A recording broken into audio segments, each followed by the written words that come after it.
poco de nostalgia, hay que decir que estamos llegando al último capítulo de la primera temporada de Mirá a quién encontré. Una comedia que quizás no viste. No tiene tanta propaganda, tanta publicidad como tienen otras tantas. Podemos pensar en Friends, podemos pensar en Seinfeld, y en la que se te ocurra a vos. Quizás la viste, quizás no. Yo lo que te digo es que si no la viste le des una oportunidad, porque hablé con el creador de esta serie fantástica. Fíjate, mirá a quién encontré.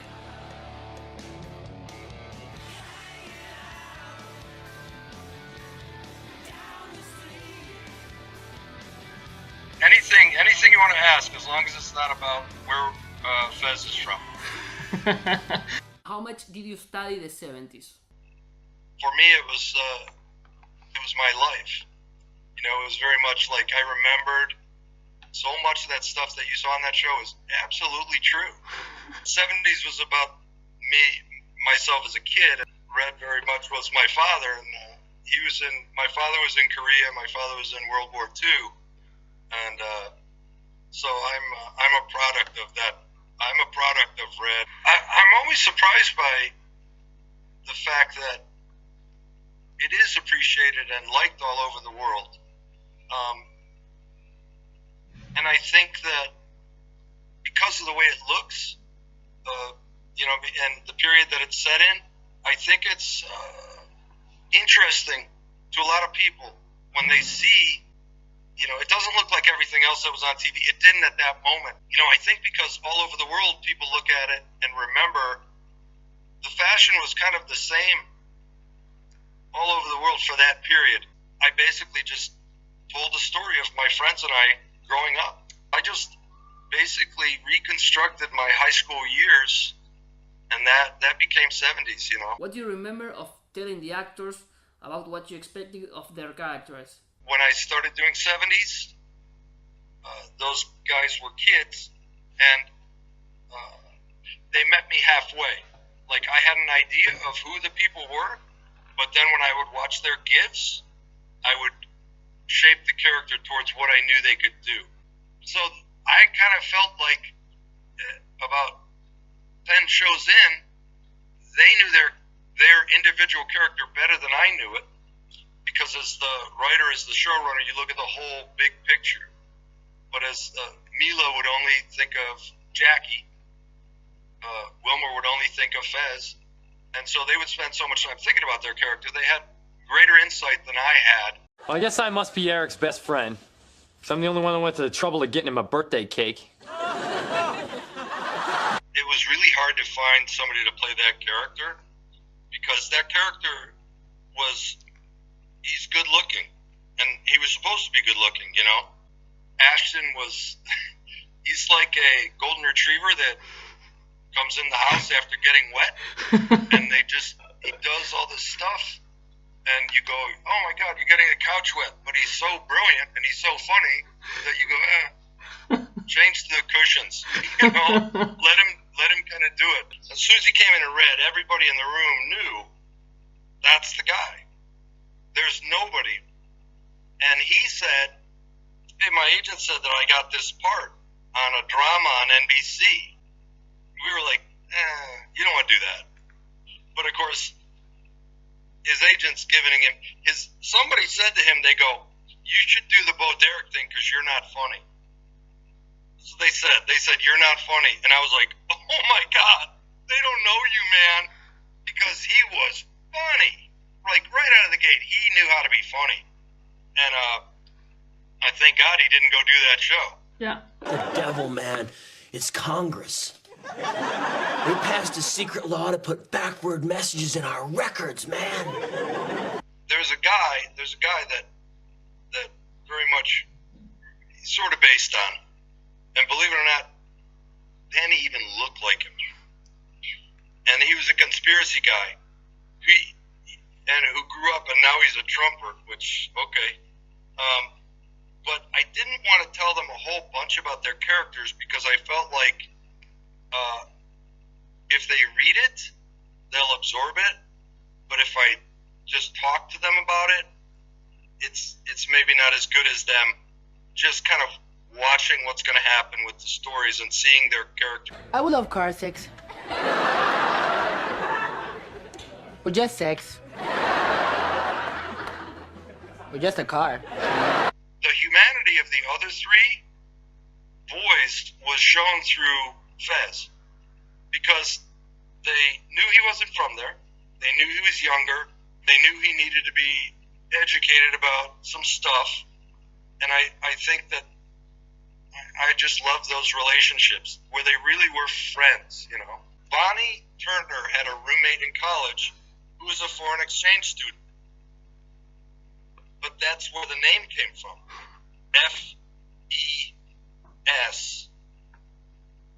was what was written on his transcript when he got to the school, the high school. So everybody called him Fez. But it's foreign exchange student. Somebody just made a mistake. But that was it. He was Fez from here on in.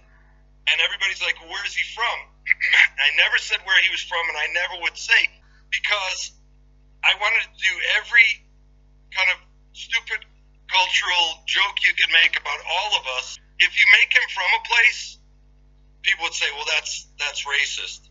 But if I make him from nowhere, then he can do every stupid thing that every kind of nationality, you know, not rightly so, gets, you know. You morons just hung vacancy signs on your asses, and my foot's looking for a room.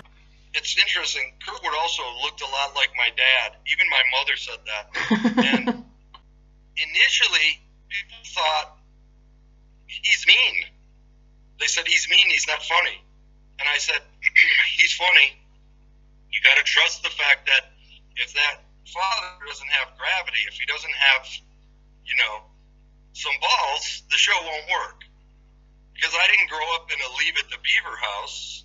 I didn't grow up with like a goofy dad where the mom is always treating him like a kid.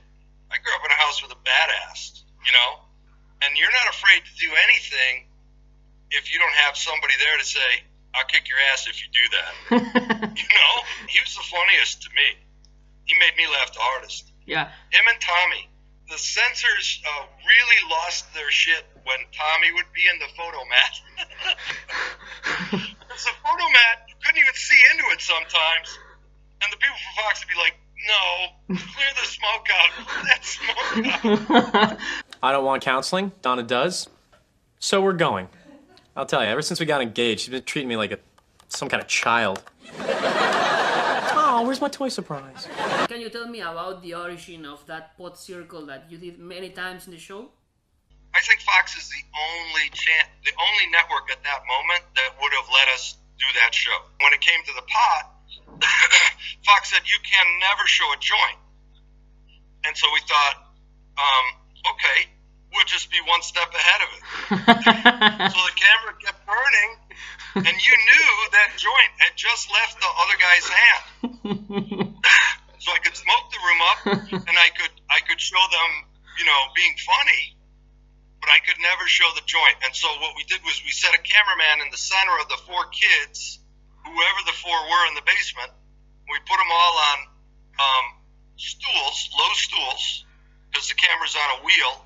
And Bats was my camera guy, and he would constantly just go left, left, left, left, left. And the great thing was all those guys were young and girls, but they had to learn the dialogue, whether it's 2 or 4 pages, because I didn't cut. I didn't edit it. It was all one shot. And they didn't start editing them till about the 4th year when they figured out how to blend it through.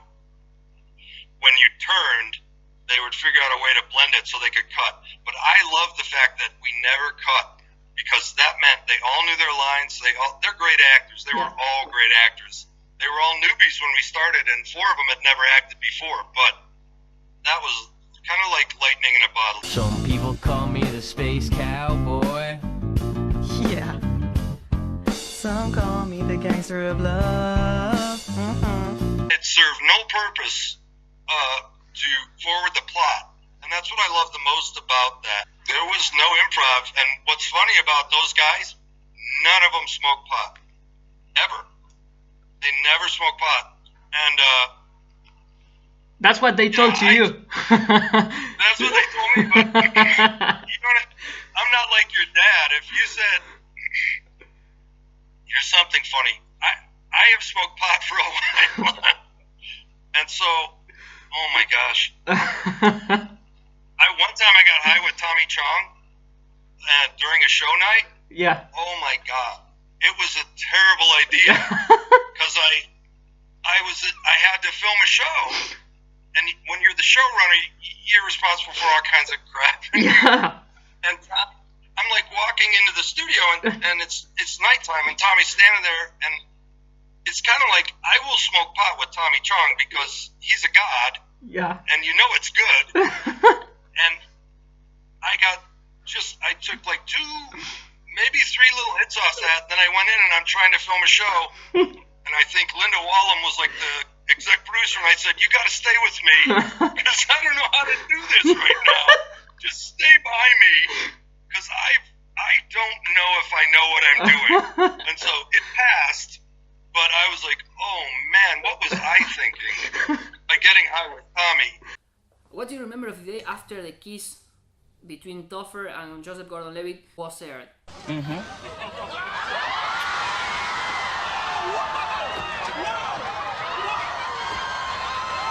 Two of my friends, guys that I worked with in my first job, created Will and Grace. They really wanted Will to kiss somebody on the show, and NBC said no.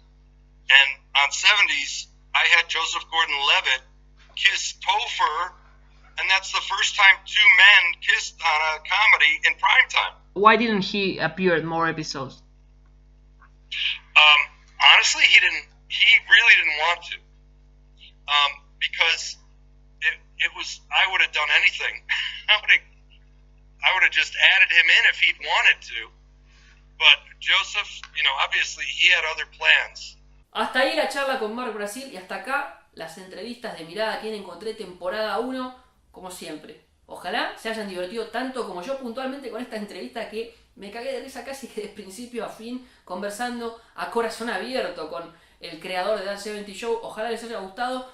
Compartan, difundan, comenten, pero no solo este video, sino toda la primera temporada. Nosotros nos vamos a ver probablemente en febrero, marzo. No quiero jugármela con una fecha, no tengo todavía esa capacidad de programación a tan largo plazo, pero lo que sí les puedo prometer es que va a haber una segunda temporada y nos veremos en ese entonces. Gracias. I'm not positive why Topher left. I think he was tired.